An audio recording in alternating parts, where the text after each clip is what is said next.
hemos leído cómo es Dios, sabemos que sea cual sea nuestra situación, su gracia nunca nos faltará. Así que, mis queridos hermanos, esta es una declaración que podemos hacer hoy, una declaración de fe. No les pido que declaremos algo que no es bíblico, al contrario, esto está basado en lo que nos enseña la Biblia.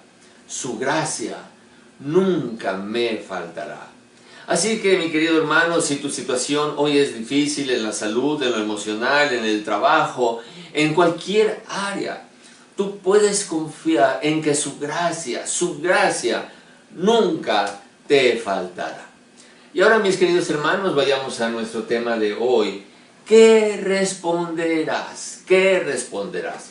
Porque déjame decirte, yo sé, y lo sé con toda certeza, que algún día me presentaré delante de Dios y me estoy preparando con una serie de preguntas que quiero hacerle. No son reclamos, son preguntas por algunas situaciones muy difíciles y dolorosas que he vivido. Y cuando oré, su respuesta fue un no. Yo quisiera saber cuál es la razón por la que él me dijo un no. Yo quiero saber el por qué. Déjame decirte que yo sé que no se debe de decir por qué. Eso lo dicen todos los pastores. Sino debemos preguntarnos ¿para qué?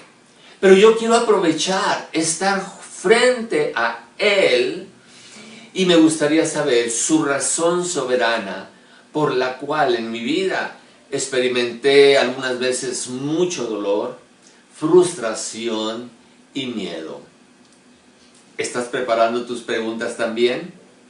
O a lo mejor tú no tienes ninguna duda del porqué de tanta incertidumbre, algún dolor o situación inexplicable en tu vida. Tal vez no sea muy inteligente de mi parte el estar preparando mis preguntas y no prepararme para su gran pregunta. Tengo que pensar muy bien mi respuesta si al estar frente a él, para hacerme reflexionar, él me preguntara: ¿cuál es la razón por la que crees merecer pasar la eternidad a mi lado? Así que por un momento imagina que tú estás llegando al cielo, se abren las puertas y Dios te hace esta misma pregunta: ¿cuál es la razón por la que crees merecer pasar la eternidad a mi lado? ¿Qué le contestas? Bueno, me puse a reflexionar y aquí tengo algunas opciones de respuesta. Si alguna es la tuya, escríbenos. Aunque no te conteste ahorita, te aseguro que las voy a leer. Pero me gustaría saber cuál sería tu respuesta. Número 1, acepté a Jesús como Señor de mi vida. Por Mateo 7:21, por favor. Acepté a Jesús como Señor de mi vida. Y la Biblia nos dice: no todo el que me dice Señor, Señor, entrará en el reino de los cielos. Yo creí en ti, Santiago 2:19. También los demonios creen y tiemblan. Número 3, hice muy buenas obras y mucha gente supo de Cristo por mí. Efesios 2:9. No por obras, para que nadie se gloríe. La número 4 diría algo así: Dios, yo repetí la oración del pecador, acepté a Cristo como mi Salvador. Y esto es algo hipotético, Dios lo sabe todo. Pero Él a lo mejor nos diría: ¿cómo es eso? Bueno, en los cultos de evangelismo se predicaba y al final se invitaba a la gente para que le abriera su corazón a Cristo, y los que aceptaban esta invitación pasan al frente y repiten lo que dice el predicador y son salvos. ¿No lo sabías, Dios? Y Dios nos preguntaría: ¿y dónde dice eso? ¿En la Biblia, Dios? ¿En la Biblia? No, diría Dios, yo nunca inspiré eso para que se escribiera. pero en la iglesia se practicaba mucho. Bueno, dime un solo versículo en la Biblia que diga eso. ¿No está en la Biblia?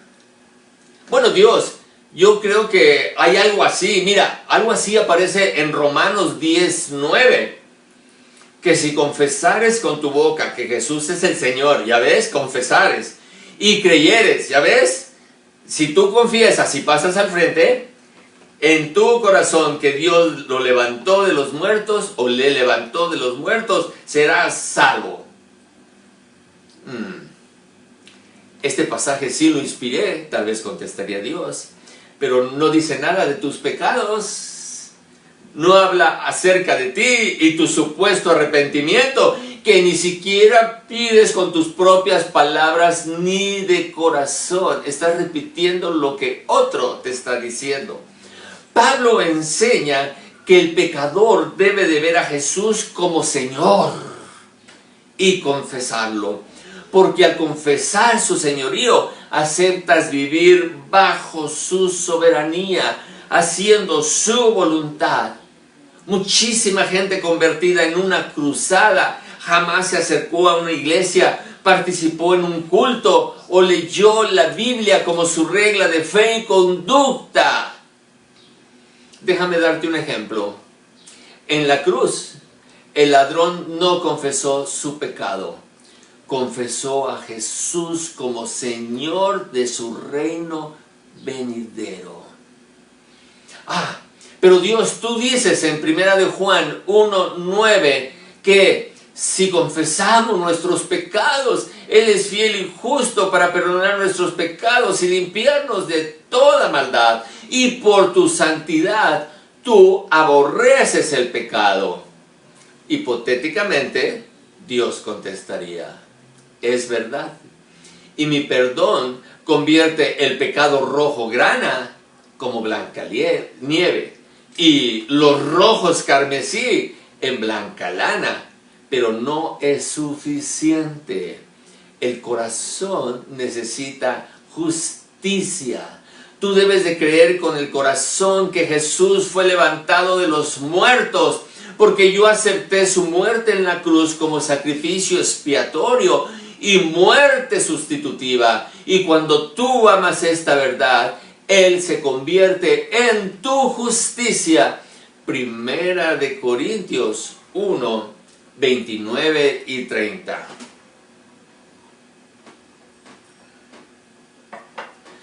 A fin de que nadie se jacte en su presencia. Mas por Él, por Dios, estáis vosotros en Cristo Jesús, el cual nos ha sido hecho por Dios sabiduría, justificación, santificación y redención. Tú no puedes encontrar ninguna razón, ningún mérito o alguna capacidad para pasar la eternidad con Él. Nadie puede jactarse en su presencia. Así que lo primero que debemos saber y reconocer es que la salvación no está en nuestras manos o capacidades. Mira lo que dice, que ya lo vimos, el Salmo 3:8 hace unos días. La salvación es de Jehová.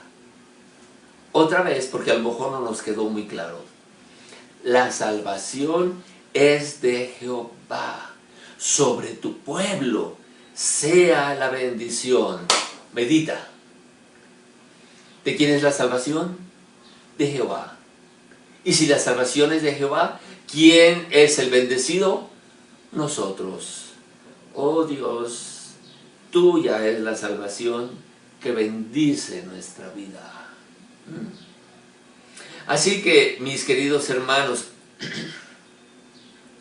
si unimos estos pasajes, descubrimos que la salvación es de Jehová y por Él estamos en Cristo y su obra redentora se convierte en mi sabiduría, mi justificación, mi santificación y mi redención. Entonces no nos quedaría más que preguntarle a Dios, Dios, entonces ¿cómo soy salvo? La respuesta ya está escrita. se encuentra en Efesios 2:8. Porque por gracia sois salvos por medio de la fe, y esto no de vosotros, pues es don de Dios. Condición necesaria para ser salvo: gracia. Para entender esta acción de Dios, debemos saber que antes de Cristo estábamos muertos en delitos y pecados. Efesios 2:3b nos dice así: todos nosotros vivimos en otro tiempo en los deseos de nuestra carne, haciendo la voluntad de la carne y de los pensamientos, y éramos por naturaleza hijos de ira, lo mismo que los demás. ¡Qué pasaje! ¡Qué terrible condición! Esta era nuestra vida antes de conocer a Jesús. Muertos en delitos y pecados, pero además todos nosotros vivimos en otro tiempo en los deseos de nuestra carne. Nuestra carne es totalmente contraria a Dios, haciendo su voluntad y de nuestros pensamientos influenciados por la carne. Nadie impedía que tuviéramos esos pensamientos vergonzosos, inspirados por la misma carne que solo buscaba su propia satisfacción. Así que esto nos llevaba a ser por naturaleza hijos de ira. ¿De quiénes somos hijos de ira? ¿O cómo es que somos por naturaleza hijos de ira? ¿La ira de quién? La ira de Dios. La ira preparada para todos aquellos que se niegan a reconocer a Jesús como Señor y Salvador. Mira lo que dice al final del versículo: lo mismo que los demás. ¡Wow! ¡Qué terrible situación vivíamos y a lo mejor ni sabíamos! Pero siendo amados por Dios desde la eternidad, Dios hace algo maravilloso. Si tienes tu Biblia, ve por tu color rojo rápidamente, bueno, de aquel color que quieras que resaltes en tu Biblia, y señala Efesios 2:5, que dice de la siguiente manera: aún estando nosotros muertos en pecados. Esta era nuestra condición anterior, ¿recuerdan? ¿Sí lo recuerdan? Muy bien. Aún estando nosotros muertos y pecados, nos dio vida juntamente por Cristo. Y luego entre paréntesis: por gracia sois salvos. ¿Por gracia sois salvos? ¿No es pago? ¿No es retribución? No, es un don de Dios, es un don de Dios. Estos son a quien Dios decide darles vida. Son aquellos que reciben la potestad de ser llamados hijos de Dios. Juan nos habla de estos en Juan 1:13, que nos dice: los cuales no son engendrados de sangre, ni de voluntad de carne. ¿De quién entonces es la voluntad si no es de sangre ni de carne? Ni tampoco de algún varón que se le ocurra tener hijos. No. ¿De quién es la voluntad? Termina el versículo de Juan 1:13 diciendo: sino de Dios. La voluntad es de Dios. No, yo pasé al frente. Yo decidí levantar mi mano. Yo decidí repetir la oración del pecador. Ahí me arrepentí. Es Dios, es Dios, es Dios y solamente Dios. Son los nacidos de nuevo que Jesús le explicaba a Nicodemo: Nicodemo, tienes que volver a nacer. Y conocemos todo lo que pasó. La segunda palabrita que aparece en Efesios 2:8: porque por gracia sois salvos por medio de la fe. Fe. Este precioso don de la fe es el que permite que podamos ser salvos por la obra de Cristo. No tiene que ver con confesar nuestro pecado. Todos somos pecadores y estamos destituidos de la gloria de Dios. No tenemos forma de salir de nuestra condición de pecado. Y además, mira, la ley nos acusa, nuestras obras nos delatan. y el juez dictó sentencia. La paga del pecado es muerte. Así que el infierno nos espera con los brazos abiertos si no estamos en Cristo. Pero Dios nos da la dádiva de la vida eterna y usa la fe en Jesús. Fe en Jesús. No en mi confesión de mis pecados. Eso no me sirve. Tiene que ser mi fe en Cristo. Por gracia soy salvos por medio de la fe. Y esta fe no es mía, es un don de Dios.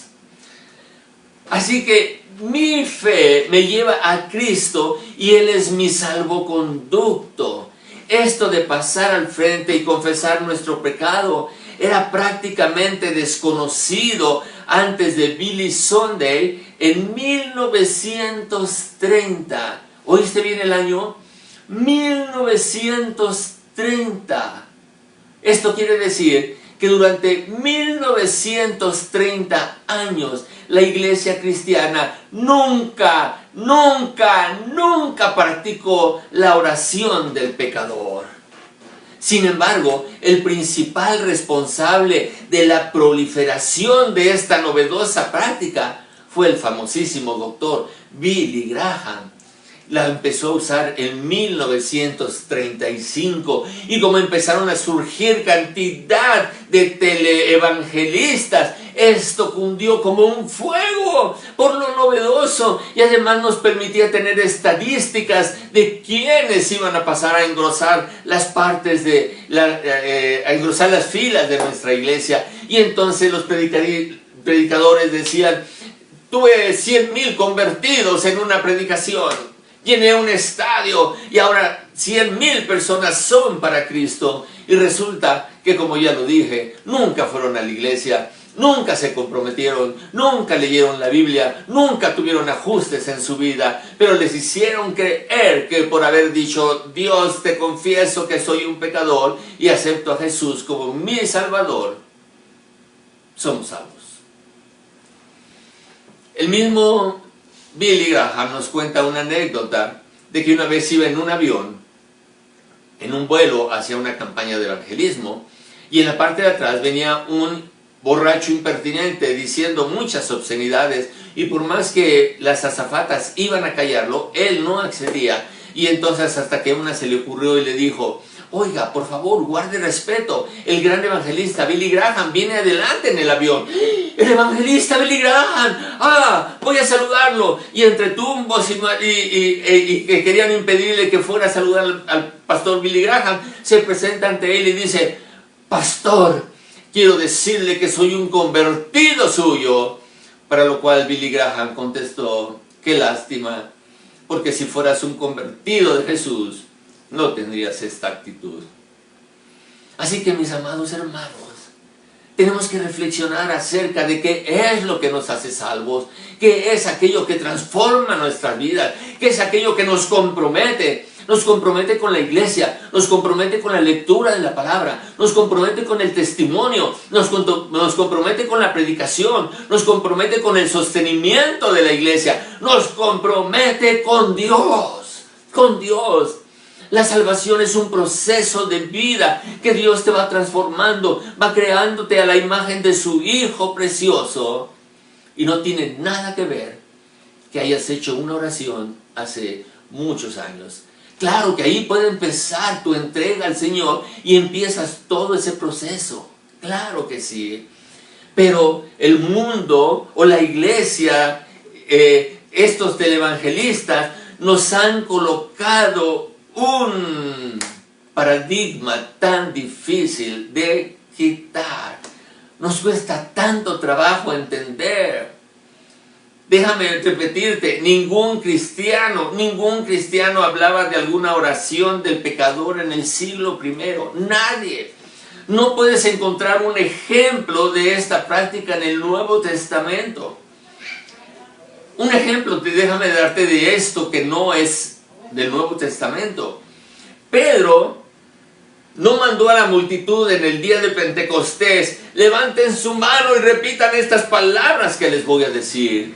Cuando Pedro da su discurso y ellos se compungen de corazón por esta preciosa predicación, le preguntan a Pedro, Hechos 2:37. Esta es la pregunta de esta gente compungida. Varones hermanos, ¿qué haremos? ¡Ay! Levanten su mano los que quieran aceptar a Cristo, pasen al frente y repitan esta oración. No, mira lo que Pedro les contestó en el versículo que sigue, Hechos 2:38. Arrepentíos,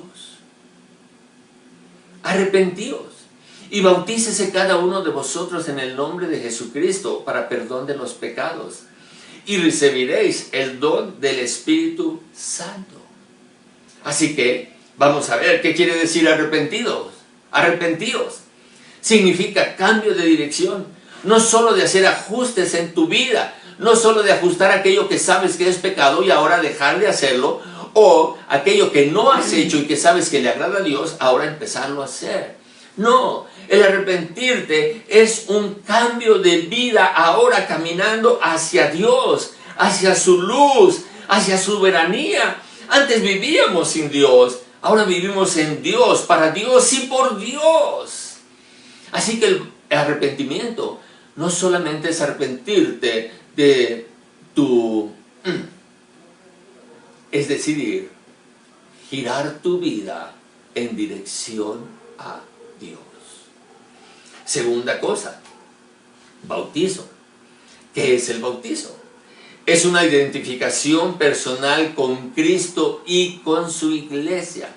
Es una identificación personal. Gálatas 3:27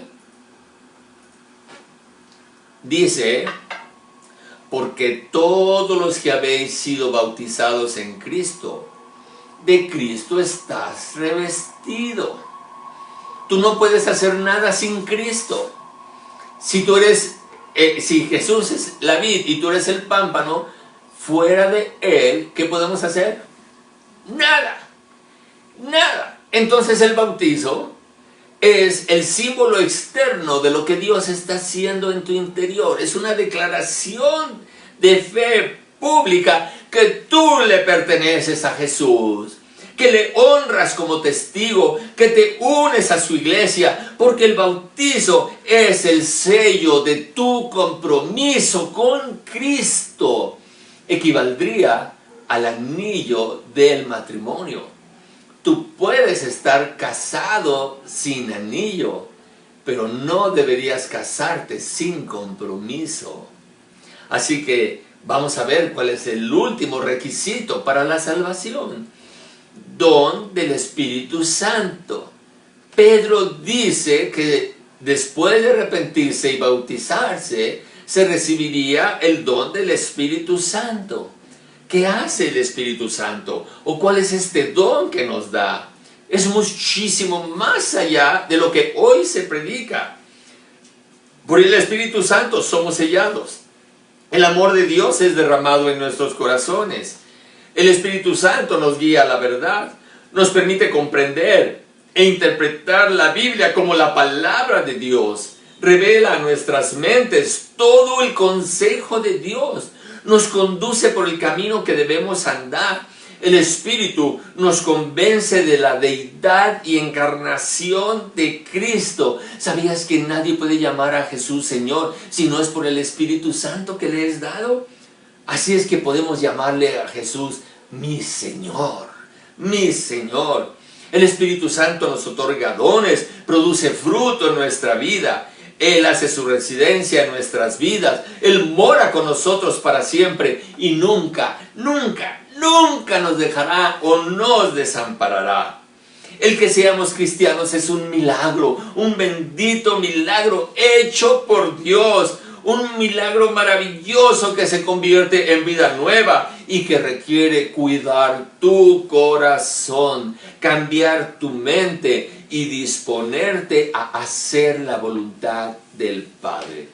No todo el que me dice Señor, Señor entrará en el reino de los cielos, sino aquel que hace la voluntad de mi Padre. Bendito sea Dios por una salvación tan grande.